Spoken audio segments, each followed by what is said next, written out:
Alors ici, ce sera autour donc des Vierges et des ascendants Vierges, parce que ici maintenant, on va voir un petit peu Jupiter. Ici, il est situé donc toujours en Gémeaux, avec le Soleil et Vénus, et là c'est le secteur 10, donc le milieu du ciel. Alors le milieu du ciel, il faut savoir que quand il y a des planètes comme ça, dans des endroits, on va dire comme ça, comme par exemple la maison 4, la maison 7, la maison 10, ou parfois la maison 1, eh bien je pense, si je me rappelle bien, si je ne me trompe pas, ce sont des maisons angulaires. Et quand il y a des maisons comme ça qui forment un peu une sorte de croix, hein, on va dire un peu comme ça, eh bien ce sont vraiment des domaines où il y a vraiment en principe des changements de vie, hein, mais des changements vraiment assez forts, et normalement c'est quelque chose qui change du tout au tout, il y a un avant et un après. Donc là, Jupiter en maison 10, eh bien, c'est la carrière professionnelle. Donc là, il se peut très bien, par exemple, qu'on vous propose peut-être un travail qui va normalement vous plaire, donc quelque chose peut-être administratif, parce que Jupiter représente l'administration.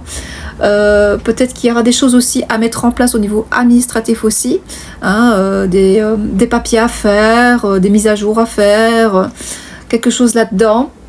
Donc il peut y avoir des propositions de carrière qui sont plutôt, franchement plutôt pas mal, normalement avec un très bon, par exemple, salaire. Ça a l'air vraiment assez pas mal. À part ça, on a aussi Pluton qui est dans le signe du Verseau. Alors là, c'est la maison 6, donc là il est en train de rétrograder de la maison 6, ça veut dire que au niveau du quotidien, on est un petit peu...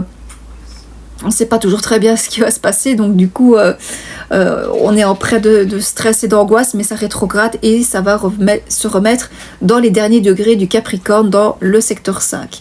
Donc le secteur 5, c'est les loisirs, c'est les passions, donc là ça s'adresse plutôt aux signes de la Vierge, mais qui sont nés à la fin du signe.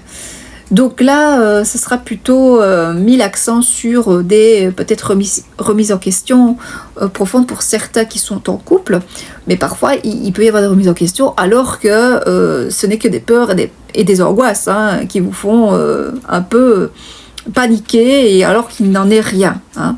Donc il faut bien tirer le vrai du faux de ça, hein, de ne pas se faire manipuler par des pensées négatives là-dessus aussi.